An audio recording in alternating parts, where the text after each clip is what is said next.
আমি কখনো কারো চোখে আমার জন্য মায়া দেখিনি। কেউ কখনো আমার পাশে বসে ভরসা দিয়ে বলেনি এত চিন্তা কিসের, সবকিছু একদিন ঠিক হয়ে যাবে। আমি তো আছি বোকা।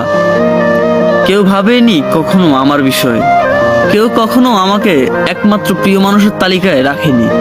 কোনোদিন কারো সুসংবাদ বা দুঃসংবাদে কেউ আমাকে প্রথমে জানায়নি। গানের লাইনে ভুল করে আমার নামটা গেয়ে ওঠেনি। আমার এমন কোনো বন্ধু নেই যে কিনা আমাকে অনলাইন অ্যাক্টিভ না দেখলে অস্থির হয়ে যাবে, ঠিক আছে কিনা জানার জন্য উতলা মেসেজ দিয়ে ভরিয়ে ফেলবে ইনবক্স, কিংবা ছুটে আসবে ও শহর থেকে এই শহরে শুধু আমাকে দেখার জন্য। আমার এমন কেউ নেই যার আমার পছন্দ থেকে অপছন্দ সবই মুখস্থ। জন্মদিনে সবার আগে উইশ করবে, মন খারাপটা ভালো করে দিবে, গুরুত্বের লিস্টে আমাকে রাখবে সবার উপরে। আমি কাঁদতে তার কাঁধটা বাড়িয়ে দিবে যাতে আমি তার কাঁধে মাথা রেখে কাঁদতে পারি, কিংবা আমি কাঁদলে সে বলবে কি রে তুই কাঁদস কেন, তুই কি এখনো ছোট। জানেন, এরকম কাউরে পাইনি আমার জীবন।